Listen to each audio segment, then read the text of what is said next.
श्री रामकृष्ण लीलामृत। ब्राह्मणी, चंद्र और गिरजा का वृतांत। श्री रामकृष्ण देव की साधना कालीन घटनाओं में एक बात विशेष रूप से प्रधान दिखाई देती है। वह यह है कि उन्हें किसी भी धर्म मत साधना के समय गुरु की खोज नहीं करनी पड़ती थी। गुरु ही स्वयं उनके पास दौड़ आते थे। तांत्रिक साधना के समय, वात्सल्य भाव साधना के समय, वेदांत मत की साधना के समय तथा इस्लाम धर्म आदि की साधनाओं के समय उन मतों के सिद्ध पुरुषों का दक्षिणेश्वर में स्वयं ही आगमन हुआ है। श्री रामकृष्ण देव सदा कहते थे, ईश्वर पर ही सब भार समर्पण करके उसके दर्शन के लिए व्याकुलता से उसी की प्रार्थना करते रहना चाहिए। ऐसा करने से सब व्यवस्था वही कर देता है और सचमुच ऐसा ही यहां भी हुआ। श्री रामकृष्ण देव के श्री मुख से ऐसा सुनने में आया है कि ब्राह्मणी का जन्म पूर्व बंगाल के किसी स्थान में हुआ था। उसे देखते ही ऐसा प्रतीत होता था कि इसका जन्म किसी उच्च कुल में हुआ होगा, परंतु वह कौन कुल था अथवा उसकी ससुराल कहाँ थी और किस घराने में थी अथवा इतनी प्रौढ़ अवस्था में सन्यासिनी होकर देश विदेश भ्रमण करने के लिए कौन सा कारण आ पड़ा, या उसे इतनी शिक्षा कब, कहाँ और कैसे प्राप्त हुई, उसने अपनी उन्नति कैसे और कहाँ की, इत्यादि किसी भी बात का पता हमें नहीं चला। इन सब बातों का जिक्र श्री रामकृष्ण देव से भी कभी कभी नहीं निकला। साधनाओं में वह अत्यंत उच्च पद को पहुंच चुकी थी। यह बताने की आवश्यकता नहीं है, उसे प्रत्यक्ष श्री जगन माता से ही श्री रामकृष्ण देव को सहायता देने का आदेश मिला था। गुण और रूप में यह ब्राह्मणी असाधारण थी। श्री रामकृष्ण देव कहा करते थे, ब्राह्मणी के अलौकिक रूप लावण्य तथा उसके एकांत निवास और स्वतंत्र वृत्ति को देखकर पहले पहल मथुर बाबू के मन में संशय उत्पन्न हुआ। एक दिन जब वह श्री जगन माता का दर्शन करके मंदिर से बाहर निकल रही थी, उस समय दिल्लगी में उससे मथुर बाबू यह भी कह गए कि भैरवी, तेरा भैरव कहाँ है। मथुर बाबू का ऐसा अचानक प्रश्न सुनकर किंचिदपि क्रुद्ध न होकर उसने मथुरानाथ की ओर शांतिपूर्ण दृष्टि डाली और जगदम्बा के पैर के नीचे सब रूप में पड़ी हुई महादेव की मूर्ति की ओर वहीं से उंगली से निर्देश किया। पर संशयी और विषयी मथुर क्या इतने से चुप रह सकते थे? उन्होंने कहा, अरे वह भैरव तो अचेतन है। इसे सुनकर ब्राह्मणी ने गंभीर स्वर में उत्तर दिया, मुझे यदि अचेतन को सचेतन करते नहीं बनता तो मैं फिर इतनी बड़ी भैरवी हुई किस लिए। वह शांत और गंभीर उत्तर पाकर मथुर बाबू शर्मा गए और ब्राह्मणी से इस प्रकार अनुचित दिल्लगी करने का उन्हें बड़ा पश्चाताप हुआ।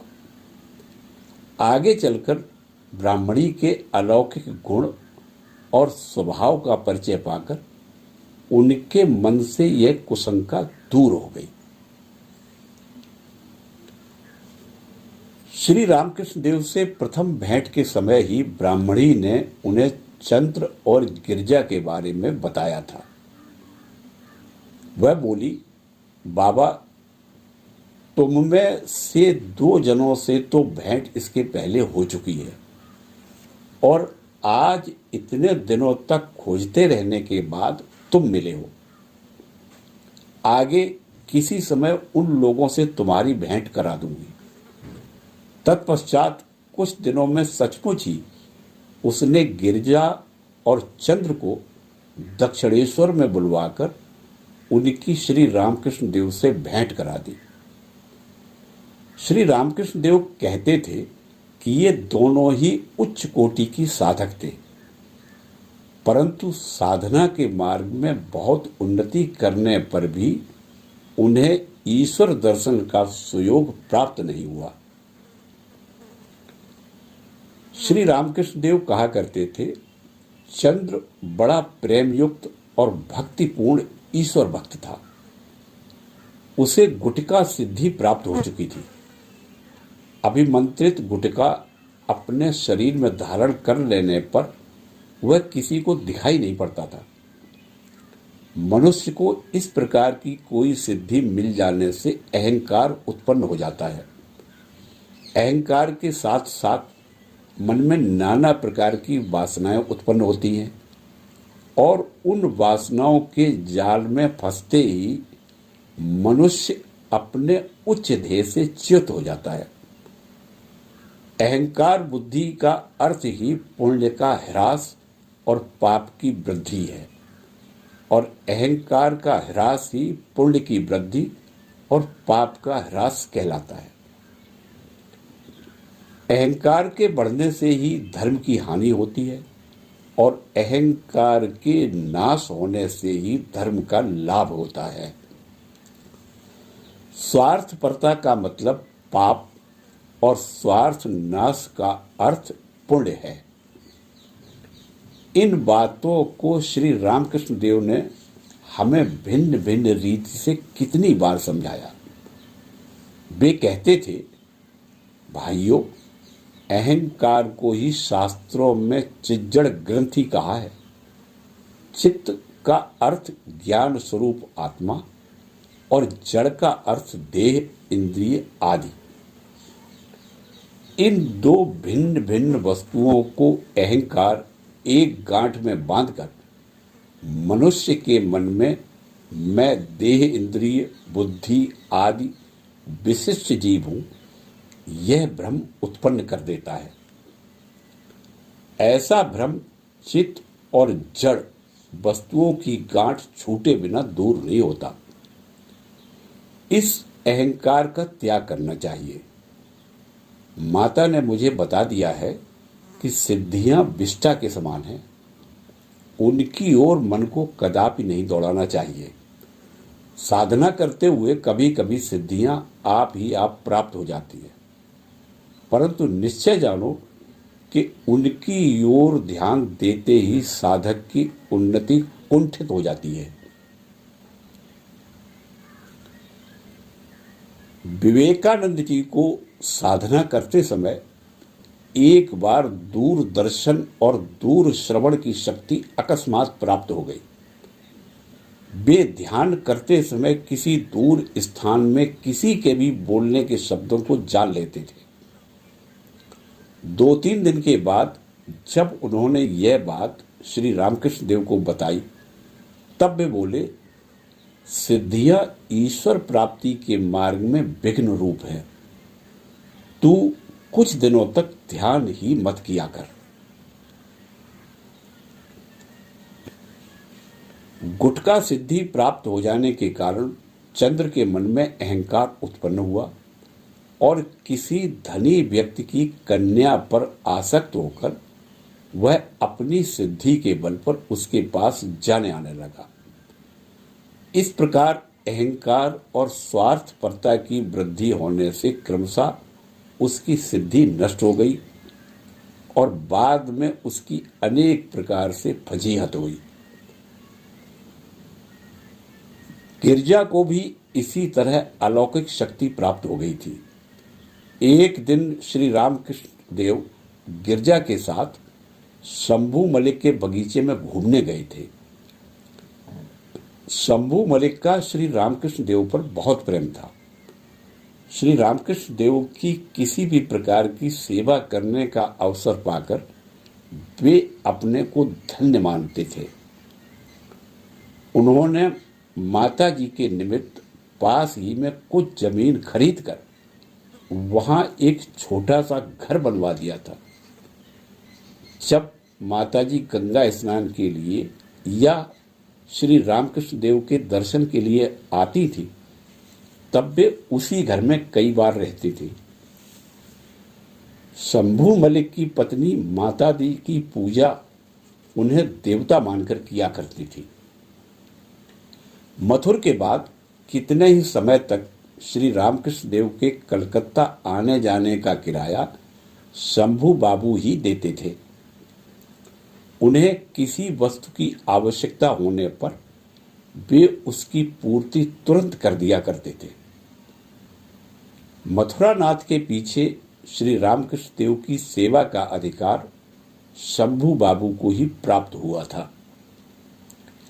श्री रामकृष्ण देव शंभू बाबू को अपना द्वितीय देह रक्षक कहा करते थे। उनका बगीचा काली मंदिर के समीप रहने के कारण श्री रामकृष्ण देव वहां हमेशा घूमने जाते थे और शंभू बाबू से घंटों ईश्वर संबंधी बातचीत करके वापस आते थे। उस दिन श्री रामकृष्ण देव और गिरजा वहां घूमने गए। श्री रामकृष्ण देव कहते थे, भक्तों का स्वभाव गंजेड़ी के समान होता है। गंजेड़ी चिलम को गांजे से भरकर और उसका स्वयं दम लगाकर फिर उसे दूसरे को देता है। पास में कोई दूसरा गंजेड़ी न रहने से उसे अकेले पी लेने से अच्छा नशा नहीं आता है और उसका समाधान भी नहीं होता। भक्तों की भी यही दशा होती है। जब दो भक्त एक स्थान पर मिलते हैं तब उनमें से एक ईश्वरी कथा प्रसंग में तन्मय और आनंदमय होकर चुप बैठ जाता है और दूसरे को भगवत वार्ता कहने का अवसर देता है और उससे कथा सुनकर अपने आनंद में अधिक मग्न हो जाता है। उस दिन ऐसा ही हुआ। किसी को ध्यान नहीं रहा कि ईश्वरीय कथा प्रसंग में इतना समय बीत गया। संध्या काल व्यतीत होकर एक प्रहर रात्रि भी बीत गई। तब कहीं श्री रामकृष्ण देव को वापस जाने की याद आई। वे शंभू बाबू से विदा लेकर गिरजा के साथ वापस लौटे और काली मंदिर की राह से जाने लगे, परंतु रात बहुत हो जाने के कारण इतना अंधेरा था कि हाथ पकड़ा हुआ आदमी भी नहीं सूझता था। वे रास्ता भूल गए, जिससे पग पग पर उन्हें चोट लगने लगी। श्री रामकृष्ण देव गिरजा का हाथ पकड़कर किसी तरह धीरे धीरे गिरते पड़ते चले जा रहे थे, पर इससे उन्हें अत्यंत कष्ट हो रहा था। यह देखकर गिरजा बोला, दादा थोड़ा खड़े रहो, मैं तुम्हें प्रकाश दिखलाता हूं। यह कहकर पीठ फेरकर वह खड़ा हो गया और उसकी पीठ से प्रकाश की लंबी लंबी किरणों के बाहर निकलने से उस रास्ते पर अच्छा उजाला हो गया। श्री रामकृष्ण देव कहते हैं कि उस प्रकाश से काली मंदिर के फाटक तक सब रास्ता बिल्कुल प्रकाशित हो गया और उसी उजाले में मैं उस रास्ते से चला आया। इतना कहकर श्री रामकृष्ण देव जरा हंसे और पुनः बोले, परंतु गिरजा की यह शक्ति इसके आगे बहुत दिनों तक नहीं टिकी। यहाँ कुछ दिन मेरे सहवास में वह सिद्धि नष्ट हो गई। इसका कारण पूछने पर उन्होंने कहा, उसके कल्याण के लिए माता ने उसकी उस सिद्धि को अपनी ओर उंगली दिखाकर इस शरीर में आकृष्ट कर दिया। तदुपरांत उसका मन सिद्धियों से उचटकर ईश्वर मार्ग में अधिकाधिक अग्रसर होने लगा। जय ठाकुर, जय मां।